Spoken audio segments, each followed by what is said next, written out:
삼위일체가 살아계신. 네, 오늘은 네 번째 거룩하신 삼일체에 대해서 공부하겠습니다. 자, 삼일체라는 말을 우리가 많이 들어보긴 했는데 정확한 의미를 표현 못할 때가 있죠. 한번 김세인 선교사님 먼저 읽어봐 주세요.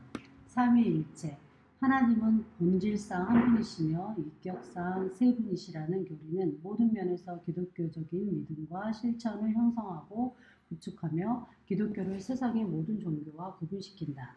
성경에 펼쳐지는 드라마의 핵심으로서 삼위일체는 또한 우리의 예배와 제자도에 대한 결정적인 형태를 제공하는 교리이다. 삼일체가 엄청 중요하다는 얘기를 하는 거죠.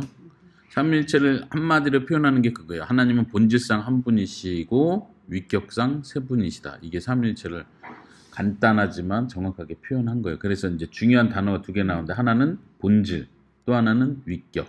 근데 이거는 이제 전문 용어인데 신학 용어일 수밖에 없는데 이 표현을 그냥 이거는 기억하면 좋아요. 뭐 초등학생 그 이하가 아니면 이제 우리가 언어를 하나씩 배워가는 입장에서는 이 전문 용어 그 표현을 정확하게 하기 위해서 전문 용어를 익히는 게 중요해요. 하나님은 본질상 한 분이시고 위격상 세 분이시다. 그러니까 그냥 하나님은 한 분인데 세 분이야. 세 분인데 또 한 분이야. 이렇게 말하는 건 실질적으로 모순을 일으키는 거고 논리적으로 본질상 한 분이시고 위격상 세 분이라고 할 때 이건 모순이 아니라 신비라고 표현하는 거죠. 이해하기 힘들지만 그 깊이가 있는 논리적으로 모순을 일으키지 않는 표현이라는 거예요. 네, 그래서 이것은 이 삼일체 교리는 우리 기독교인의 모든 믿음과 실천의 그 틀을 형성하고 있다. 우리가 실제로 신앙생활을 하면서 삼일체가 그렇게 중요하다는 생각을 못할 때가 사실 더 많아요. 그러니까 예를 들면 우리가 하나님께 기도한다 할 때 그 하나님이 성부인지 성자인지 성령인지 그걸 굳이 구분할 필요 없고 주님 감사합니다 할 때 이 주님이 성부 하나님인지 예수님을 가리키는 거지 내 마음속에 구분하지 않고 그냥 다 감사하다는 거지 이렇게 뭉뚱그려서 생각할 때가 굉장히 많다는 거죠. 근데 우리가 삼일체를 배워가고 성경을 배워갈수록 성부, 성자, 성령의 그 구분되는 특징들, 역할들, 나와 어떠한 관계를 맺고 있는지 이런 부분들을 계속 살피는 게 굉장히 중요하다는 거죠. 예를 들면 성부 하나님은 나와 어떤 관계예요? 예수님은 나와 어떤 관계예요? 성령님은 나와 어떤 관계? 이게 다르다는 거죠. 그 관계 맺은 그 내용이 다르다는 거죠. 그런 걸 묵상하고 생각하고 감사하고 표현하는 게 중요하다는 거죠. 네, 그래서 삼일체 자체가 거기 끝에서 표현한 것처럼 우리의 예배와 제자도에 대한 결정적인 형태를 제공한다. 그렇죠. 네, 첫 번째 에스더가 한번 읽어주세요. 성경의 삼일체 계시. 예. 삼위일체는 구속의 역사가 진행되면서 점진적으로 더 분명하게 계시된다. 구약에는 하나님과 자신과 구분되면서도 동일시되는 주의 천사가 언급된다. 또한 시편과 선지서들에 나오는 메시아는 오직 하나님께만 속한 속성들을 가지신 분으로 칭송된다. 네, 먼저는 이제 성경에 나타난 삼일체 계시인데 계시 자체는 하나님에 대한 계시, 하나님이 어떤 분인지를 보여주는 건 성경 안에서 창세기에서부터 하나님은 이런 분이다. 교리적으로 논리적으로 다 설명하는 게 아니고 그 성경의 이야기와 역사 속에서 하나님이 어떤 분인지를 여기서 표현한 것처럼 점진적으로 드러내 주는 거예요. 그러니까 거기 인용된 성경 구절에 보면 창세기 18장, 22장, 30장 여기가 지금 다 아브라함과 관련된 이야기들, 역사 이야기들인데 아브라함을 통해서 하나님께서 드러나시는 장면들을 보니까 여호와 하나님이 계신데 또 주의 천사라는 표현이 있어요. 이게 천사니까 하나님의 종인가? 하나님이 보낸 어떤 하나님의 일꾼인가? 영적 존재인가 생각했는데 나중에 그게 하나님과 동일시돼서 표현되기도 하고 이런 과정들을 보면서 그냥 우리가 생각하는 한 분의 하나님만 계신 게 아니라 하나님과 동일시되는 또 다른 존재가 계시다는 걸 조금씩 이해하게 되는 거죠. 구약에서 그런 것들을 보여준다는 거죠. 예를 들면 출애굽기 3장에는 어떤 내용이 있어요? 출애굽기 3장은 모세가 하나님을 만나는 장면, 소위 불타는 떨기나무, 꺼지지 않는 거기서 주의 천사가 등장하는데 나중에 예배를 받는 하나님과 동일시되는 그런 존재로서 그리고 또 내가 너를 보낸다 이런 표현을 해요. 주의 천사가 하나님과 동일시되는 표현을 자기에게 쓴다는 거죠. 이런 것들을 볼 때 구약에서 조금씩 보여준다는 거예요. 시편에서도 그렇고 선지서들에서도 그렇고 메시아는 여호와 하나님, 성부 하나님이 보내시는 구원자인데 이 메시아가 여호와와 동일시되는 표현들이 계속 나온다는 거죠. 그럴 때 우리는 더 생각을 하게 되는 거죠. 그게 점진적 계시다. 이게 이제 구약의 모습이고 신약에서는 어떤 모습이에요? 에스가 좀 더 읽어볼까요? 요한복음 1장 창세기 1장을 요한복음 1장은 창세기 1장을 모방하면서 하나님과 함께 계신 하나님을 말한다. 바울은 예수 그리스도를 보이지 않는 하나님의 형상이라고 말한다. 예수님의 세례 장면에서는 삼위 하나님께서 모두 동시에 등장하신다. 성령님은 하나님의 본질적인 속성을 소유하신다. 또한 오직 하나님께만 서술되는 행위가 성령님께 서술된다. 삼위일체 하나님은 축복과 축도를 정황에서 함께 등장하며 예배를 함께 받으십니다. 네, 거기서 표현 이제 그 책 내용을 간략하게 요약한 건데 이 정도 표현만 머릿속에 기억해도 누군가에게 삼위일체를 설명한 성경 흔히 사람들이 하는 말이 성경에 삼위일체는 단어가 있어요. 항상 이렇게 물어보 없어요. 없는데 근데 왜 삼위일체를 그렇게 목숨 걸고 대단한 교리인 것처럼 주장하나요? 라고 할 때는 성경에서 너무나 분명하게 삼위 하나님을 그러니까 하나님이 한 분으로만 존재한다고 분명히 표현하지 않고 세 분이신데 그분이 동등하게 하나님으로서의 위치를 차지하고 있는 걸 분명히 보여주기 때문에 그런 거예요. 그게 이제 요한복음 1장에서 표현되는 것. 태초에 말씀이 계시니라. 말씀이라는 독립된 어떤 존재를 말하고 이 말씀이 하나님과 함께 있었다 이렇게 표현하죠. 그리고 말씀이 곧 하나님이다 이렇게 말해요. 이건 성자 하나님과 성부 하나님이 독립되신 두 분이신데도 불구하고 그분이 한 분 하나님이라는 걸 분명히 보여주는 표현이에요. 압도적인 표현이죠. 이걸 뭐 다르게 해석할 수가 없어요. 그렇죠? 그런 면에서 이렇게 성경은 분명히 삼위일체를 표현하고 있는 거죠. 예를 들면 바울은 예수 그리스도를 보이지 않는 하나님의 형상이라고 표현한다는 거, 예수님을 하나님의 형상이라고 표현하는 거, 그 다음에 세례받는 장면, 성부, 성자, 성령이 함께 드러나는 아주 독특한 장면이죠. 그 다음에 이제 성령님에 관해서인데 성령님도 하나님인가요? 보통은 예수님이 하나님이라는 거 굉장히 노골적으로 표현된 것 같은데 성령님이 하나님인가요? 라고 할 때는 성령님은 하나님이다 이런 표현이 없기 때문에 근데 이제 거기서 표현하는 게 뭐냐면 하나님의 본질적인 속성을 성령님도 똑같이 소유하고 있다는 걸 성경이 계속 표현한다는 거예요. 성령님의 의지를 표현하고 성령님의 감정을 표현하고 성령님의 뜻, 계획 말씀하시는 거, 독립적인 말씀. 그러니까 하나님이 말씀하셨다가 아니라 성령님이 말씀하셨다. 우리 지난 시간에 사도행전 찾아봤지만 사도행전 13장에서 바나바와 바울을 세울 때 개역성경에는 표현 안 되는데 기억나요? 원어에는 나를 위하여 세워라 이런 표현이 있다고 했잖아요. 이런 부분이 성령님이 자신의 인격성, 그러니까 독립성을 분명히 보여주는 표현이라는 거죠. 그리고 또 하나님께만 서술되는 행위가 성령님께 서술된다. 예를 들면 창조, 섭리, 중생케 하심, 부활케 하심. 예를 들면 아버지 하나님께서 예수 그리스도를 일으키셨다라고 표현할 때 그 권위와 그 행위를 성령님이 하신 것과 동일하게 표현을 한다는 거죠. 그런 면에서 하나님과 동일시되는 또 다른 존재가 계시다는 걸 보여준다는 거예요. 그리고 고린도후서 13장 이런 데 보면 축도할 때 성부와 성자와 성령의 이름으로 축도하는 그런 표현 자체가 하나님을 세 분 하나님을 동일한 선상에 놓고 이야기한다는 세례 줄 때도 마찬가지고 성부와 성자와 성령의 이름으로 세례를 줘라 할 때도 세 분 하나님을 동일한 선상에 놓는다는 거에서 우리는 쉽게 무시할 수 있는 게 아니에요. 흔히 어차피 우리가 삼일체 잘 몰라도 여호와 하나님만 하나님으로 고백하고 살면 문제 안 되지 않나요? 이렇게 쉽게 생각할 수 있는데 우리가 뭐 교리를 너무 파고들어서 교리로 구원받는 거 아니잖아요. 이렇게 쉽게 말할 수도 있겠지만 성경은 분명히 예수님이 누구신가 우리가 예수님을 믿는다고 하는데 그 예수님이 누구신가로 할 때 그 예수님이 하나님과 동일하신 분이 동등하신 분이라는 걸 배제하고 예수님을 믿는다면 아주 심각한 문제가 있다. 우리가 누군가에게 다른 나라에 가서 전도할 때도 이 사람들은 어차피 복잡하고 어려우고 잘 모르니까 그것까지 말 안 해줘도 되겠지라고 쉽게 생각할 수는 없는 거라. 예를 들면 성령님에 대해서도 아까 말한 것처럼 성령님은 더 많은 사람들이 더 그냥 성령님이 하나님과 동등하다는 거 굳이 강조할 필요가 있나요? 어차피 성령님 우리 마음속에 역사하시고 우리 인도해 주시고 하나님께로 인도해 주시니까 소위 이제 이 뒤에서 역사적 발전해서 얘기하겠지만 성령님은 그냥 좀 종속적이고 좀 더 아래의 분이고 그렇게 생각한다고 해서 우리 신앙에 문제가 되나요? 이렇게도 생각할 수 있다는 거죠. 근데 그렇지 않다는 거예요. 왜냐하면 우리를 중생케 하시고 우리를 성악케 하시고 우리를 이끄시는 그분이 그냥 단순히 천사의 수준이라면 우리의 구원에는 심각한 문제가 생긴다는 거예요. 하나님께서 친히 그걸 한다는 걸 강조하는 게 아주 중요하다. 이게 이제 성경에서 보여주는 점진적으로 드러나는 삼일체에 대한 계시고 두 번째는요. 사도 시대 이후 교리의 발전 보면 A, B, C 그 제목을 먼저 보면 A에는 초기 삼일체 논쟁이 어떻게 언제 시작됐는지를 보여주고 두 번째는 B 에큐메니컬적 일치와 동방과 서방의 긴장. 예.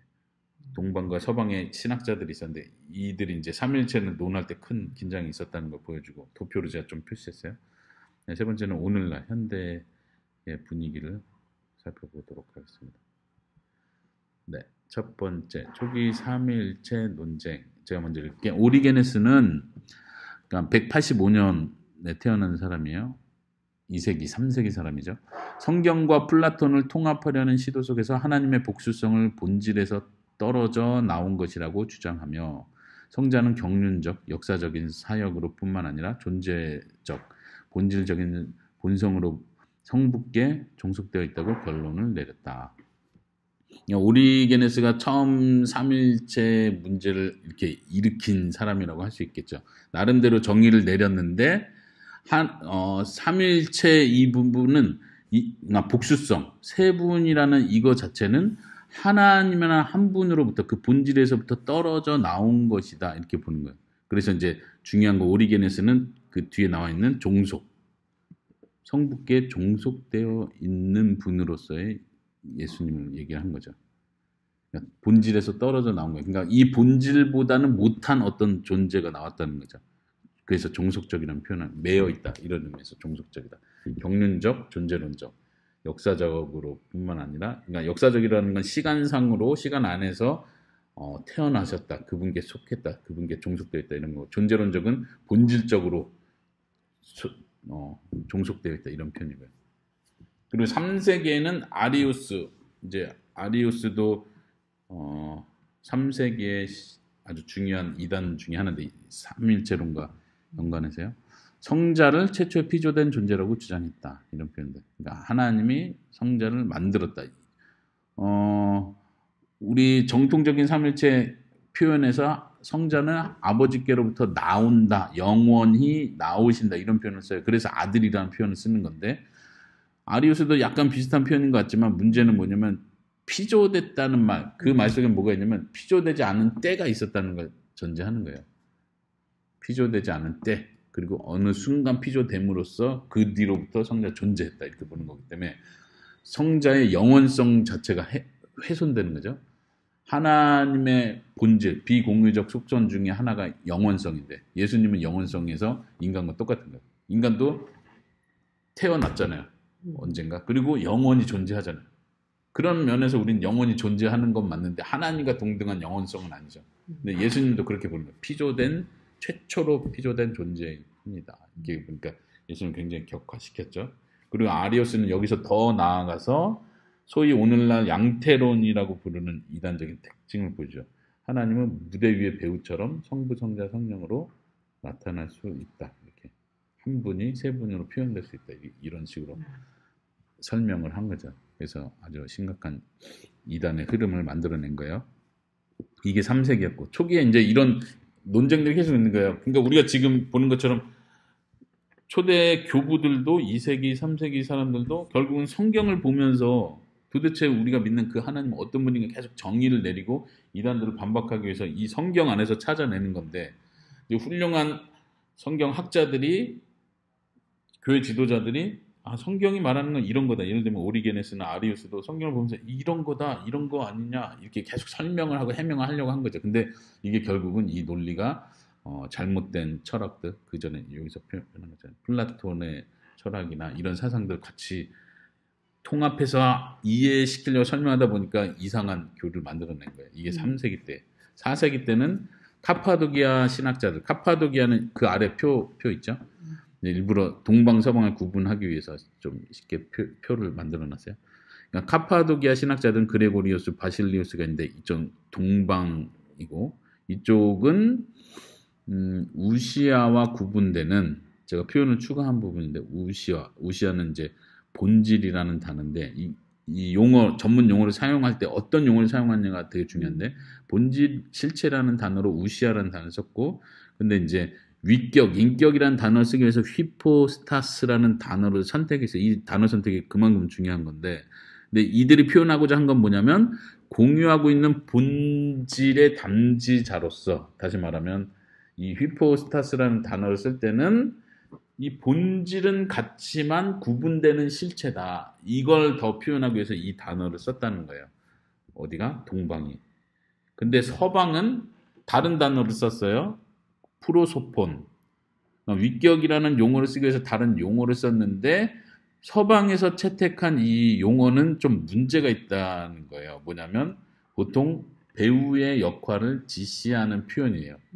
아까 위에서 아리우스가 그런 좀 실수를 했잖아요. 하나님 한 분인데 세 분으로 나타날 수 있다. 마치 영국 배우처럼. 근데 본질은 한 분이고 위격상 세 분이다 할 때 그 위격이란 단어가 그 배우를 표현하는 단어인 거예요. 그러니까 의도는 그게 아니었는데도 불구하고 그 양태론적인 한 분이 세 분으로 표현될 수 있다. 배우처럼 표현될 수 있다는 그런 오해의 소지가 있는 용어였다. 이걸 구분한. 이게 이제 4세기 때 이슈가 되기 시작한 거죠. 그 표 아래 보면 이와 같이 동방의 신학자들은 오리게네스의 종속주의를 피하며, 오리게네스 아까 처음에 얘기한 사람이에요. 그쵸? 종속. 피하기 위해서 삼일체 각각의 위격은 하나의 신적 본질을 똑같이 공유하고 있습니다. 이걸 강조하는 거죠. 삼일체지만 하나의 신적 본질이 똑같이 공유한다. 그래서 한 분이신 건데. 그리고 성부와 성령, 성자와 성령이 자신들의 위격적인 존재를 성부에게 받는다. 이렇게 표현한 거예요. 동방의 신학자들이 잘했다는 얘기, 이렇게 잘 표현을 했다는 거예요. 근데 이제 우리가 위격적 존재를 부여받는다 하니까 좀 약간 헷갈릴 수 있는데 어때요? 좀 고급스러운 게 부여받는다는 그 단어가. 예, 고급스러워할 필요는 없어요. 이제 여기서 중요한 건 뭐냐면 그 역할이라고 표현할 수 있나요? 성부, 성자, 성령을 이야기할 때 성부의 가장 큰 특징, 중요한 역할은 원천이 되신다는, 모든 것의 원천이 되시는 분으로서의 성부. 그래서 다른 성자와 성령과 구분되는 거예요. 구분되는 거. 그러니까 예수님을 모든 것의 원천이라고 표현하지 않고 성부 하나님을 모든 것의 원천이에요. 그런 의미에서 모든 존재를 주시는 분. 이게 이제 동등성을 꺾는 표현은 아니에요. 이게 그래서 힘든 거예요. 그러니까 우리는 동등하니까 다 실력도 똑같고 역할도 똑같고 다 하는 일이 다 똑같. 이렇게 생각하면 말 그대로 일신론이 되는 거야. 다시 또 이걸 구분하기 위해서 분명히 성부에게 주어진 아주 중요한 역할, 특징이 있어요. 그것 중에 하나가 모든 것의 원천이 생명의 원천. 그래서 성부에게, 성자에게 여기서 표현하는데요. 위격적 존재를 부여하고 성령의 위격적 존재를 주신다. 이렇게 표현하는 거예요. 근데 여기서 중요한 구분해야 될 게 뭐냐면 이제 2단으로 가는 건 성자와 성령이 본질을, 신성을 부여받았다 할 때는 문제가 되는 거예요. 신성은 본래 가지고 계신 거예요. 신성, 본질이 똑같다 했잖아요. 이게 하나로, 아까 위에서 말한 것처럼 누가 그랬죠? 예. 오리게네스가 처음 잘못 표현하는 게 뭐냐면 본질에서 떨어져 나갔다는 표현이에요. 그러니까 진짜 신성, 본질은 성부 하나님만 가지고 있는데 성부, 성자와 성령은 거기서 떨어져 나오고 본질 자체를 부여받는 거예요. 그러니까 피조되는 거죠. 이런 개념으로 이해할 때는 2단이 되는 거고, 본질은 동등하지만 그 위격 존재를 성부에게 부여받는다. 여기까지는 우리가 수용하는, 아주 조심스럽게 표현하는 표현이다. 이해하시면 될 것 같아요. 그래서 다시 일단 정리를 하면 하나님은 본질적으로 한 분이시며 위격적으로 세 분이시다. 본질상 한 분, 위격상 세 분. 이 표현이 중요하다. 예. 그리고 이 위격이라는 단어가 아주 조심스러운 단어였죠. 예. 한국에서도 영어로는 persons 이렇게 돼 있잖아요. 일반적으로 소문자로 person 하면 그냥 한 사람, 개인을 표현할 때 흔히 쓰는 표현인데 이제 대문자로 쓸 때는 전문 용어의 의미를 담는 거죠. 그래서 우리도 위격, 이 위격이라는 표현이 일반적으로 우리는 안 쓰는 표현이에요. 쉽게 이해하면 인격이라는 표현입니다. 한 사람의 어떤 존재를 말할 때 인격이라고 표현한다면 하나님은 사람이 아니니까 이 위격이라는 단어를 쓸 뿐이죠. 세 분이라는 표현도 분, 한국말로 분이라는 표현 자체가 영어로 person 이렇게 되죠. 그러니까 세 분이다 할 땐 벌써 독립된 분이 계시다는, 독립된 새 존재가 있다는 걸 인정하는 거죠. 네, 그리고 이제 B번으로 넘어가서 에큐메니컬적 일치와, 에큐메니컬이라는 건 전체 통합적인 범교회, 모든 교회가 일치하는 이 삼일체론에 관해서 모든 교회가 그 당시에 존재하는 모든 교회가 모여서 신학자들이 모여서 합의를 본 거예요. 우리가 삼일체는 이렇게 고백한다. 이렇게가 아니라면 이단이다. 이제 계속 그 앞에 이단들이 먼저 발생했기 때문에 항상 교리는 이단들을 반박하기 위해서 세워지는데 에큐메니컬적 일치가 있었고 그 뒤로 또 계속 이어서 동방과 서방이 계속 긴장 관계를 만든다는 거죠. 아우구스티누스는 이제 우리가 인정하는 개혁주의 노선에서도 가장 신학을 바르게 종합적으로 세웠던 초기에 354년에 태어난 사람이니까요. 4세기, 5세기 때 사람이죠. 아우구스티누스를 비롯한 서방의 신학자들은 존재의 단일성을 인격의 구분보다 더 강조하였다. 보세요. 지금 거기도 동방 서방을 얘기하니까 그에서 좀 올려보면 10페이지 넘어가는 거기에 표가 또 나오죠. 똑같은 표를 다시 보충한 건데 네, 표를 같이 보면서 보세요. 지금 아우구스티누스는 서방 쪽이에요.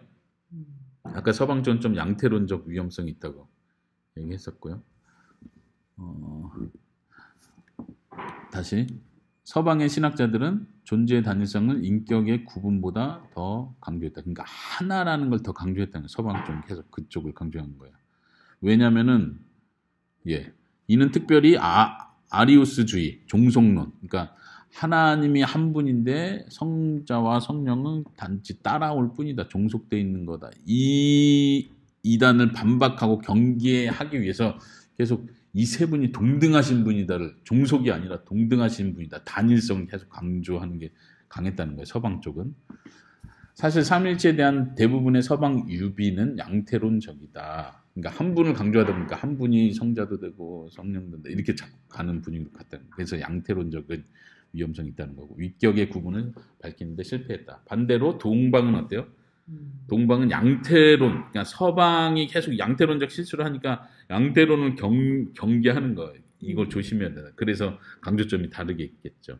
그 도표에 보면 동방 쪽에 보면 위격적인 존재를 성부에게 받는다 이런 표현들이에요. 네, 그러니까 이게 세 분이 구분된다는, 분명히 존재가 다른 존재로 있다 이거를 강조하는 거죠. 예. 9페이지 제일 마지막 줄에 여보가 한번 읽어주겠어요? 이러한 차이에도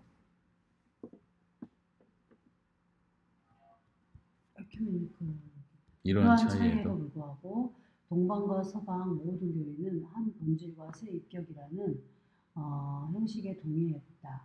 325년 니케아 공의회의 에큐메니컬적인 일치는 오늘날까지 이른다. 후에 서방은 아리우스주의 부흥에 직면했을 때 성령은 성부뿐 아니라 성자에게서 나온다는 내용을 추가하여 니케아 신경을 수정한다. 결국 이는 동서 간의 분열에 크게 기여했다. 네, 중요한 건 325년에 니케아 공의회, 이건 아주 교회 역사상 이제 에큐메니컬 합의 얘기할 때 모든 교회가 동의한 아주 중요한 회의였고 거기서 이제 삼일체에 대한 게 결정이 됐는데, 그래서 그 정통 교리를 우리가 지금까지도 받는 거예요. 삼일체를 얘기할 때는. 근데 여기에서 후에 그렇게 합의를 봤는데 서방이 나중에 그 문구에서 삼일체를 표현한 그 문구에서 단어 하나를 추가를 하는 거예요. 근데 이제 마지막 회의를 이렇게 해서 우리 예를 들면 교회 정관을 딱 세웠는데 합의를 딱 봤으면 거기서 합의 봐야 되는데 이쪽 파가 자기네가 임의로 정관에 단어 하나를 넣어버려. 약간 뭔가를 수정이 필요하다고 해서 그러면 일단 전체 합의에서는 어긋나는 거죠. 그래서 이제 분열이 일어났다는 거예요. 이제 계속 결국 서방에서 거기 보면 필리오쿠에 이 단어를 넣었다는 거예요. 이 단어는 뭐냐면 성령을 이야기할 때 성령은 성부에게서부터 나왔다 이렇게 합의를 봤었는데 더 서방에서 이단들 경계하다 보니까 그 표현도 중요하고 성자에게서부터도 나왔다 이 표현도 넣어야 된다. 왜냐면 성자의 권위를 세우기 위해서. 근데 이게 좀 임의적이었기 때문에 이것 때문에 동서간의 분리가 더 심해졌다는 거죠. 말하자면 동방에서 볼 때는 너네가 지금 우리 일치 문서를 훼손했다 이렇게 보는 거고 서방에서는 우리는 이게 더 지금 우리 이단들 사이에서 이 표현을 넣는 게 더 중요하기 때문에 넣었다 이렇게 하니까 그래서부터 좀 갈라졌는데 중요한 건 이제 마이크로스텐의 포인트는 이러한 차이에도 불구하고 지금 교회 역사상 삼일체에 대한 교리는 견고하게 세워져 있다 이걸 얘기하는 거야. 이거를 지나치게 넘어간 거 우리가 이단을 구분할 수 있다는 거고 그 후에 이제 종교개혁이 있고 하면서 칼빈은 이 삼일체를 똑같이 강조하면서 카파도기아, 그러니까 동방 교부들의 형식을 그대로 따랐어요. 그 용어를. 그럼에도 불구하고 서방에서 추가했던 그 용어 필리오쿠에라는 그걸 넣어서 서방은 틀렸다라고 정죄하기보다는 그걸 이해했다는 거죠. 그리고 막 그것도 종교개혁자들도 받아들이긴 했지만 그거 자체를 막 변호하려고 서방을 막 변호하려고 왜 이 넣는지 변호하려고 막 그렇게 하진 않았다는 거죠. 그러니까 서방이 양태론적 경향에 대해 서방에 가지고 있는 그런 양태론적 경향은 조심하면서도 받아들였다. 그 에스더가 한번 거기 빨간 글씨 인용 글씨 읽어볼래요? 성부는 원천이시며 성자는 중보자이시고 성령은 세상 안에서 의도한 하나님의 말씀의 효과를 내는 분이시다. 네. 그래서 아까 제가 표현한 대로 성부, 성자, 성령이 구분되는 점이에요. 그냥 위격이라는 건 구분된다는 건데 뭐냐면 이 부분을 우리가 많이 묵상해야 되는데 아까 말한 것처럼 우리가 하나님 감사합니다 할 때 그냥 세 분 하나님 뭉뚱그려서 감사합니다가 아니라 하나님 아버지께 감사해야 될 영역이 있는 거예요. 뭘 감사해야 되는지.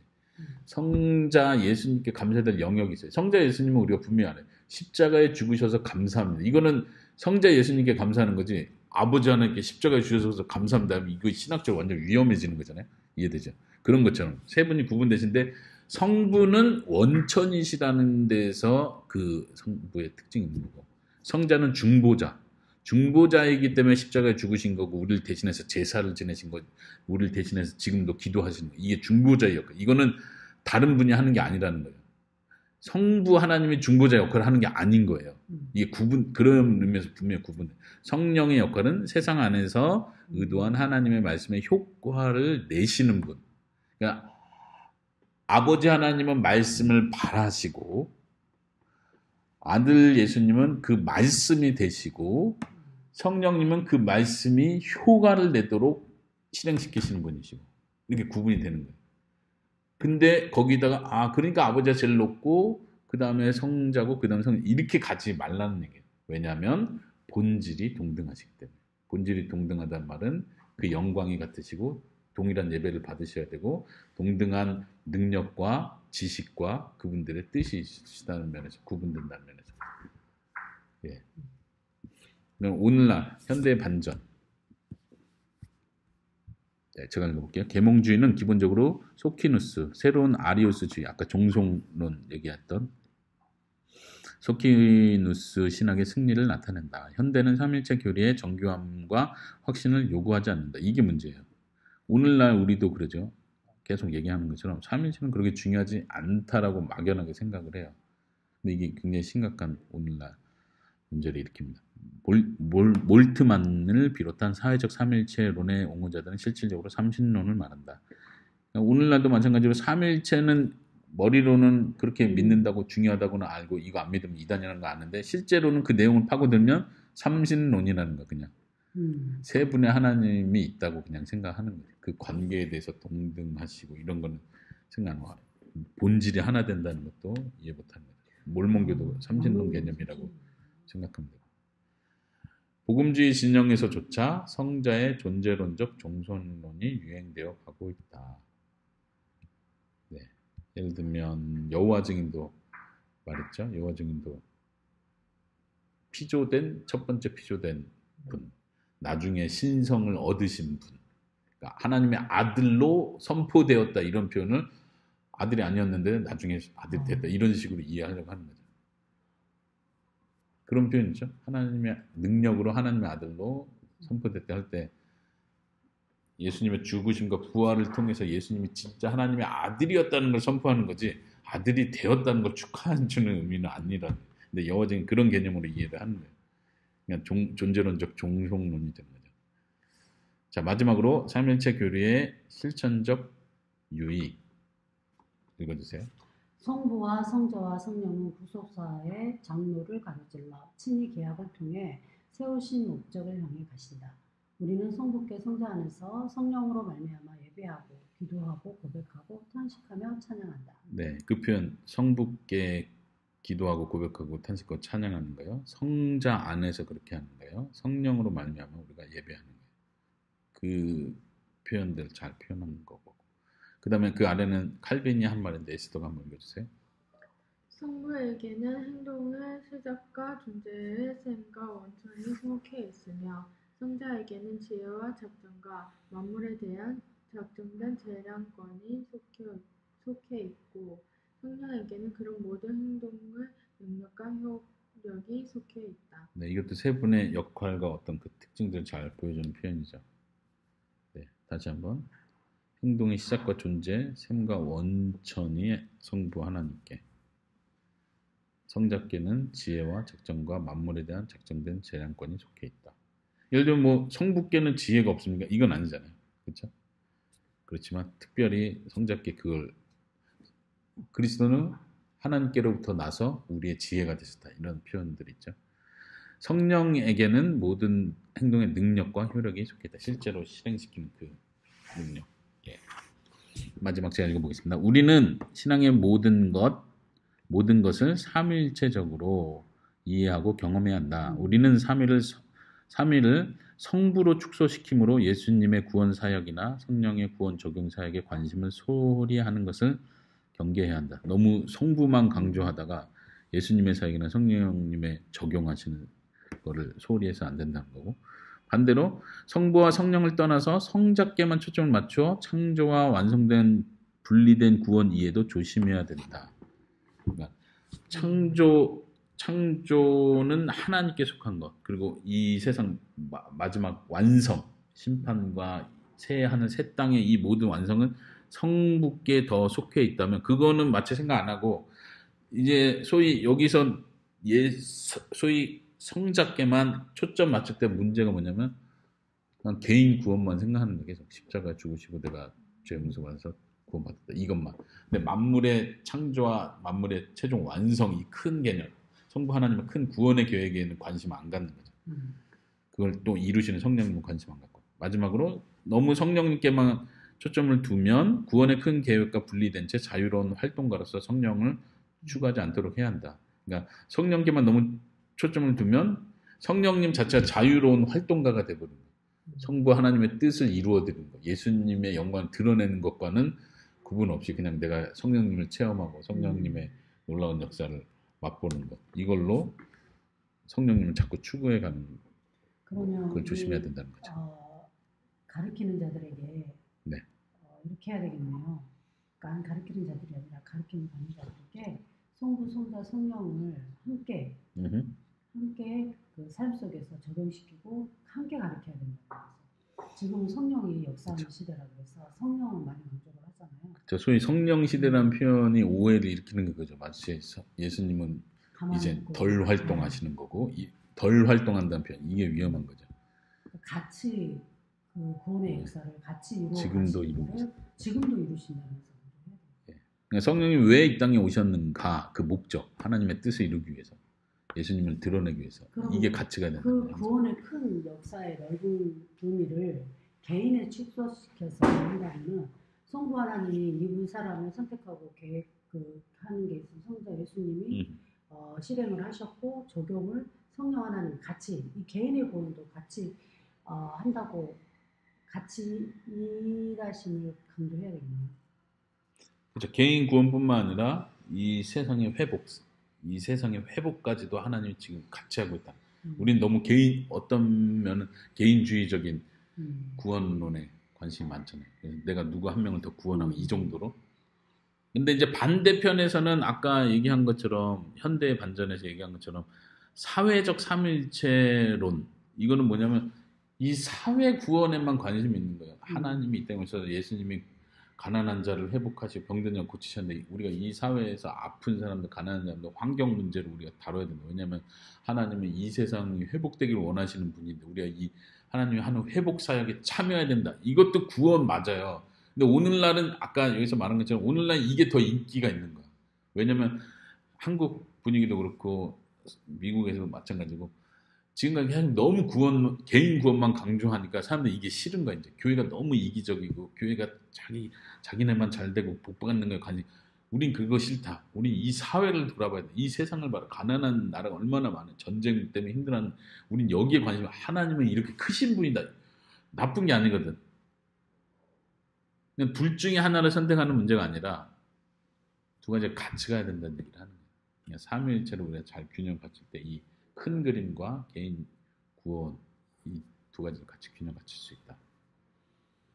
자, 에스더 마지막으로 두 번째 삼위일체 공부를 하면서 더 느낀 점, 새롭게 느낀 점 있어요? 새롭게 느낀 것보다 확실히 그걸 알게 된 것 같아요. 공부하면서 내가 알고 있다라고 생각한 것들이 진짜 알고 있는 거에 대해서 의심하게 만드는 것 같아요. 삼위일체 하면은 당연히 그렇지, 당연히 이거 알고 있지 한데 아까 말했듯이 기도할 때는 누구한테 감사하냐 하면 누구한테 하고 있는 거지? 이게 안 되는 거 보면 머리로는 알고 있는데 그게 적용되지 않았구나라는 걸 느끼는 것 같아요. 여보는? 세 번째, 두 번째 이렇게 배우니까 더 클리어해지고 첫째 날에는 비용이잖아요. 둘째 날 이렇게 보니까 내가 좀 설명할 수 있겠다. 네.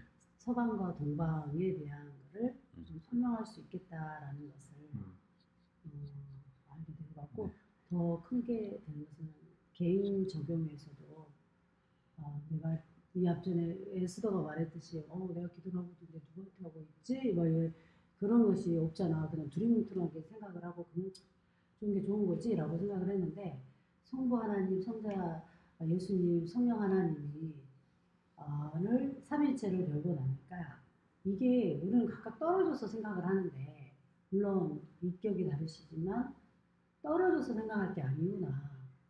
그래서 다 함께 일을 하고 계시고 있는데 내 개인적인 부분에서도 마찬가지.